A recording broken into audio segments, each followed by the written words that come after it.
Bonjour à tous, bienvenue à ce nouveau plateau télé du CIAN, le Salon des Industries du Grand Sud. Nous allons à présent parler de la santé au travail. Il est temps d'agir en matière de prévention. Et pour en discuter, je suis avec trois intervenants autour de la table. Virginie Nègre, bonjour. Bonjour. Vous êtes responsable du service santé-sécurité et référence PRST au sein de la DRETS Occitanie. À vos côtés, de l'autre côté, nous avons Jean-François Labaquère, bonjour.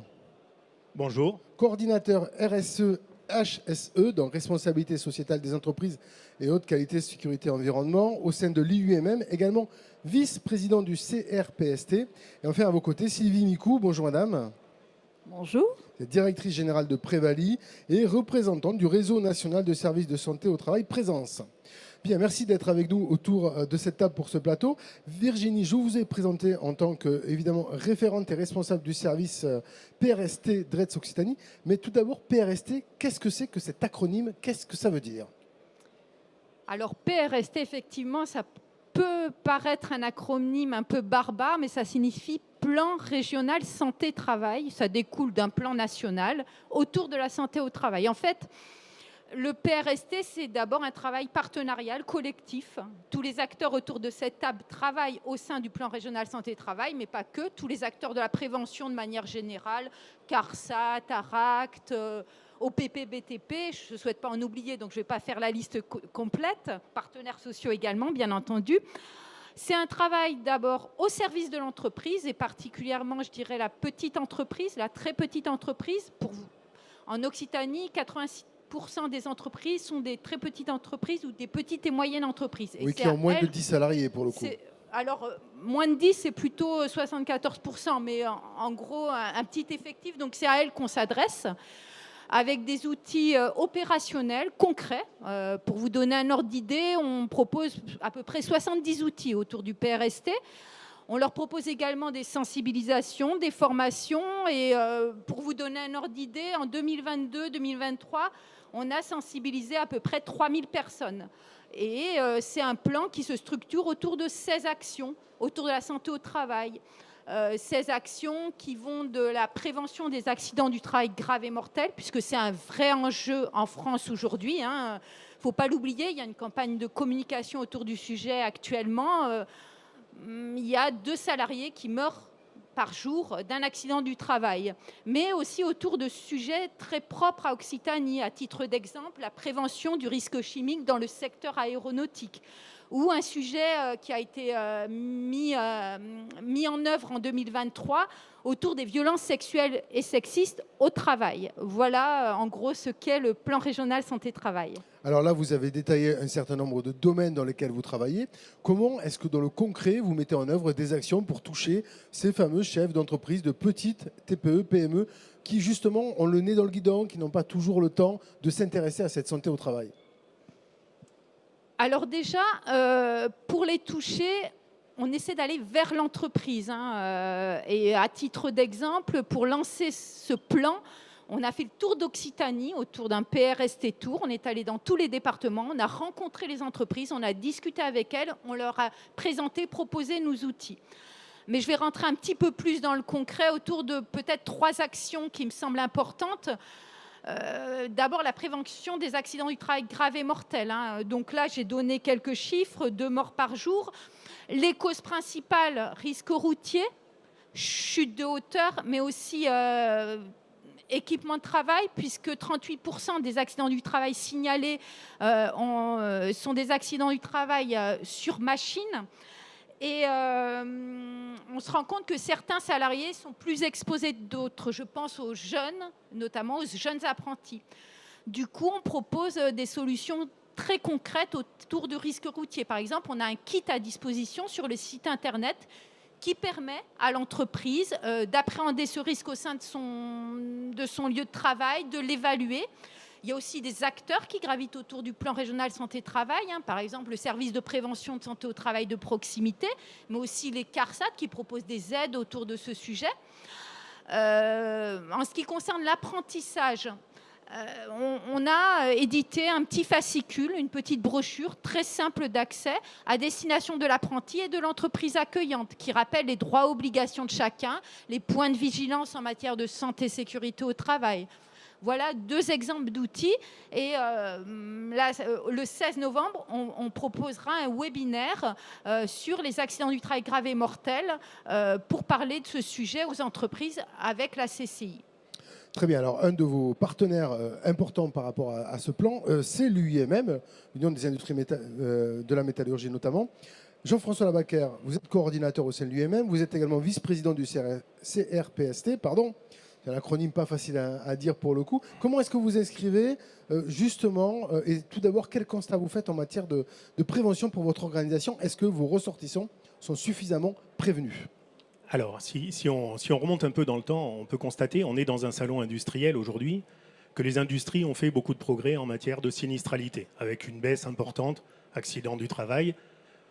Mais on est obligé de faire le constat depuis une dizaine d'années qu'on atteint un palier, on a du mal à continuer à progresser sur cette sinistralité. C'est dû à plusieurs choses.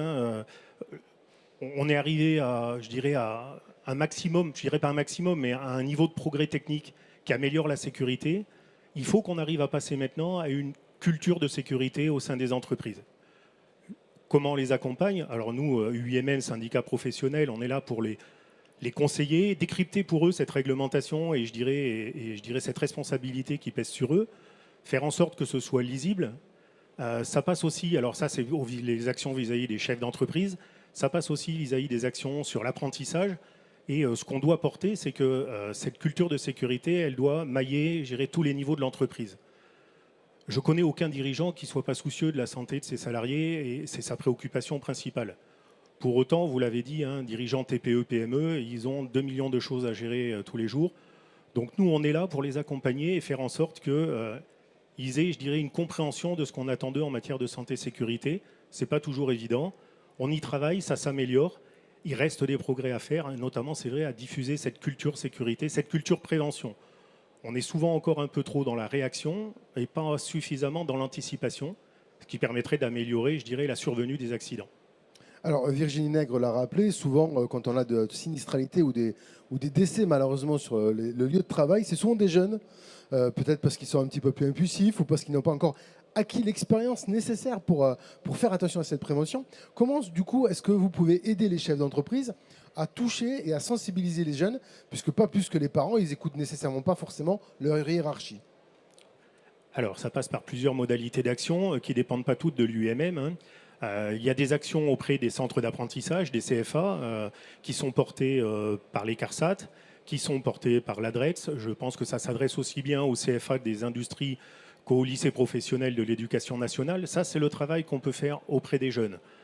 Après, on a un vrai travail d'accompagnement sur l'accueil des jeunes en entreprise, avec un système de tutorat, avec des outils qu'on met à disposition et qui existent à disposition des entreprises pour avoir, je dirais, le b.a.-ba des démarches d'accueil d'un jeune dans une entreprise. Quels sont les points importants sur les 3-4 premières semaines d'accueil qu'il faut verrouiller pour éviter cette sursinistralité?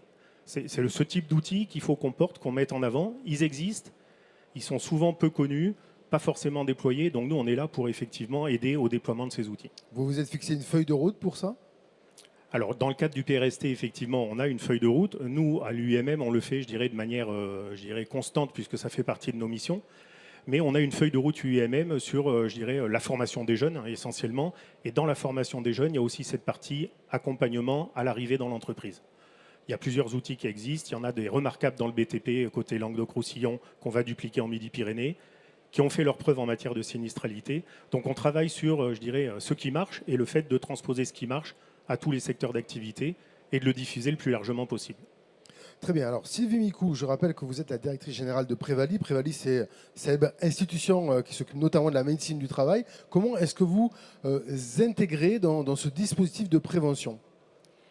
Alors, un service de santé au travail, c'est une association, je préfère plutôt que le mot institution, une association loi 1901, financée par les cotisations des entreprises et dirigée dans la sphère la plus haute par les partenaires sociaux, puisque c'est un conseil d'administration paritaire avec la moitié des représentants employeurs, la moitié représentants salariés.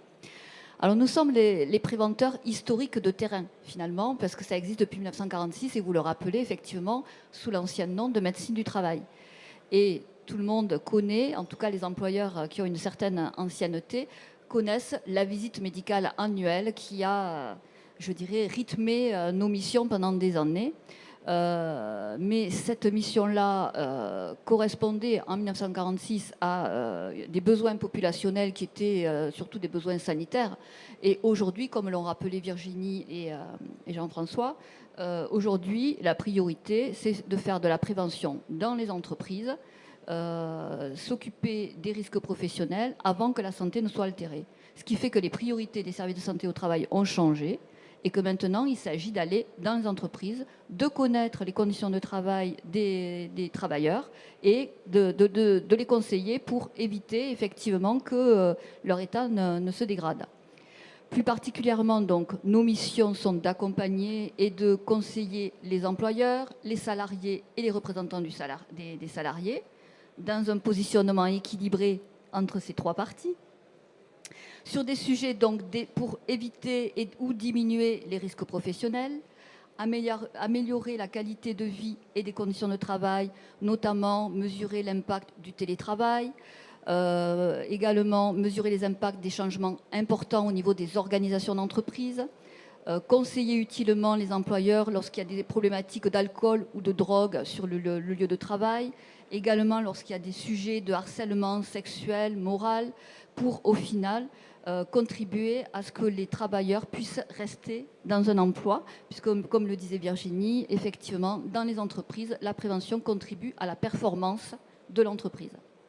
Aujourd'hui, on est sous le coup, tous les services de santé au travail interentreprises sont le coup d'une importante réforme qui consiste à définir une offre, ce qu'on appelle désormais une offre socle de base homogène entre tous les services de santé au travail. Parce que comme je le rappelais, c'est une association, donc ils sont tous différents.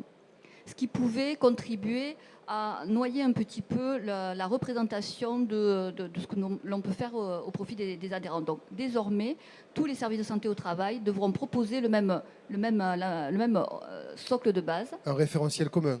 C'est ça, un référentiel commun de services, je dirais, qui prévoit donc, qui se décline en trois volets. Donc la prévention des risques professionnels, qui est le plus important. Ensuite, évidemment, le suivi individuel de chaque travailleur qui est maintenu. Et la prévention de la désinsertion professionnelle. Également, désormais, les services de santé au travail devront mettre en place une offre spécifique pour les travailleurs indépendants. Ce qui est nouveau, puisqu'ils n'ont pas de salariés. Pendant longtemps, effectivement, nos missions s'adresser uniquement aux salariés. Désormais, pour les travailleurs indépendants qui le souhaitent, on sera tenu de leur proposer également une offre. Et également, autre volet de cette réforme, au-delà de la mission réglementaire des services de santé au travail, nous pourrons, à la demande des adhérents, lorsqu'ils veulent aller plus loin dans les besoins d'accompagnement, on pourra leur faire des propositions personnalisées, sur devis, je dirais, entre guillemets, voilà, sur un autre volet. Notre particularité, c'est qu'on est des préventeurs de proximité, 18 000 professionnels en France. Nous sommes les petites mains, je dirais, quand Virginie représente la DRETS, donc avec les orientations nationales, régionales, etc. Là, c'est le côté professionnel. Et nous sommes les professionnels dédiés à ces missions-là. Et nous sommes, nous, au quotidien, en proximité des entreprises. Voilà. D'accord. Vous avez dit qu'effectivement, vous aviez une organisation paritaire. Vous vous occupez notamment de la santé des salariés. Nouvellement, donc, des professionnels indépendants, notamment les auto-entrepreneurs. Est-ce que ça veut dire qu'il existe un dispositif également pour les dirigeants d'entreprise ? Tout à fait. J'allais justement en parler. Il y a certains services qui déjà avaient développé une offre au profit des employeurs adhérents, parce qu'effectivement, et notamment pour les petites entreprises, on sait très bien que le dirigeant partage souvent les conditions de travail de ses salariés, et que c'était une aberration de se préoccuper des salariés et non pas du dirigeant, surtout dans les petites entreprises où finalement, si le dirigeant ne va pas bien, eh bien, c'est toute l'entreprise qui ne va pas, d'une part. Et d'autre part, si le dirigeant est convaincu du bien fondé de l'action de prévention pour lui-même, il le fera également pour ses salariés. Voilà, donc un double intérêt. Et désormais, effectivement, les services de santé au travail s'occupent également de la santé des dirigeants. Dans les autres accompagnements. Du coup, je continue. À l'occasion effectivement de cette réforme qui date de 2021, on est donc là maintenant dans la mise en œuvre. Il y a un accompagnement renforcé dans l'élaboration du document unique, l'évaluation des risques professionnels, le plan d'action en déclinaison du document unique, puisque document unique d'évaluation des risques professionnels, tout le monde, toutes les entreprises savent que c'est obligatoire, mais ce qui est intéressant surtout, c'est le plan d'action après l'évaluation des risques professionnels. Et nous sommes là pour accompagner les entreprises, et notamment les plus petites, pour avancer sur ces sujets. À travers, on propose des webinaires, on met en place des relais de prévention. Alors là, ce sont dans les entreprises, les entreprises ont l'obligation de nommer un référent sécurité que nous formons, et ensuite on anime un réseau de ces référents sécurité de façon... À partir de quelle taille, le référent sécurité? Alors, référent sécurité, nous, on a mis en place ce dispositif à partir de 50 salariés. Voilà. Également, donc, qu'est-ce que je peux vous dire sur l'accompagnement toujours au document unique, évaluation des risques professionnels. Il y a bien sûr l'élaboration de la fiche d'entreprise qui est faite par le service de santé au travail et qui aide les chefs d'entreprise à élaborer le document unique. Voilà. D'accord, donc tout un panel d'accompagnement qui est organisé et qui est en relation avec les différents services de l'État. C'est ça. Très bien. Du coup, Virginie Nègre, on voit un petit peu l'état des lieux qui est mis en œuvre, tout un plan d'action, des acteurs qui sont impliqués dans ce dispositif de la prévention au travail. Est-ce qu'il y a, dans la feuille de route que vous nous avez présentée tout à l'heure, un objectif? Est-ce que le but, c'est de diminuer la mortalité, par exemple, du travail? Est-ce qu'il y a un objectif plus long terme sur lequel vous êtes positionné? Alors, je dirais il y a deux objectifs. Le premier, c'est ce que vous dites, baisser la sinistralité, qu'il n'y ait plus de morts au travail, plus de blessés. Mais aussi, on a parlé de qualité de vie et des conditions de travail. Mais le second, c'est aussi de faire comprendre à l'entreprise qu'en fait, travailler sur ces conditions de travail, c'est travailler sur l'attractivité des métiers. On parle beaucoup de tensions de recrutement aujourd'hui. Il y a un groupe de travail, dans le cadre du plan régional santé-travail, qui travaille sur l'attractivité des métiers. C'est-à-dire que les partenaires sociaux qui portent ce groupe ont fait le pari que si on travaillait sur ces conditions de travail, on prend l'exemple du secteur industriel où malheureusement on cumule plusieurs contraintes.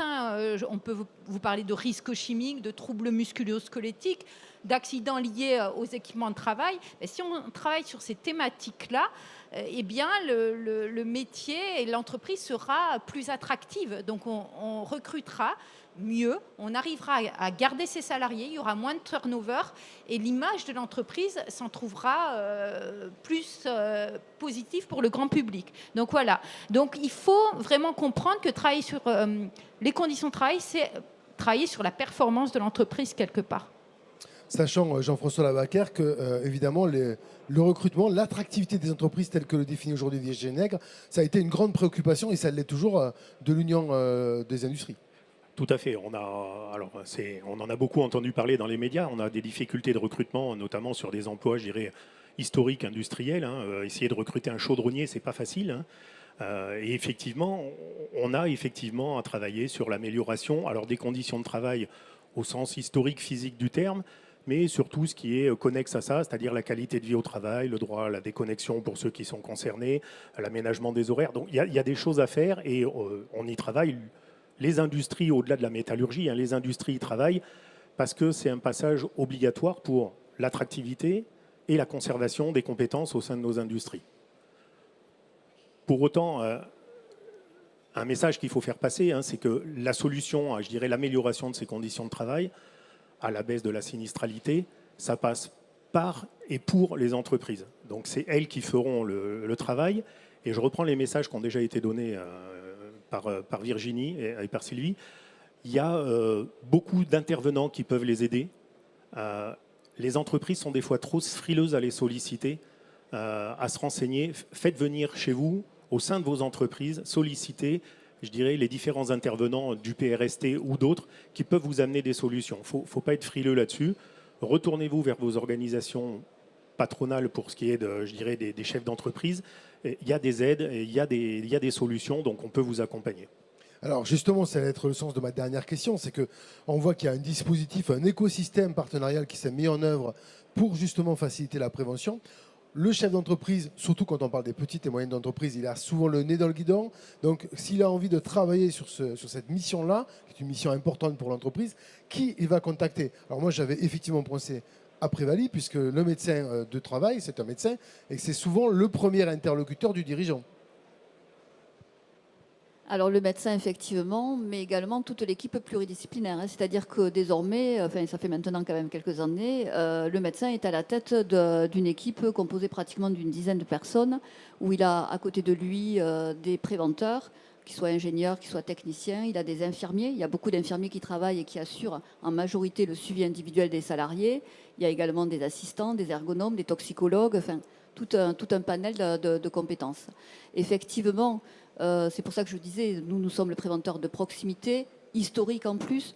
Je pense que pour des actions concrètes, effectivement, nous sommes le bon interlocuteur. Et souvent, ils connaissent les organisations, leurs organisations professionnelles, et c'est souvent les organisations professionnelles qui nous les envoient d'ailleurs.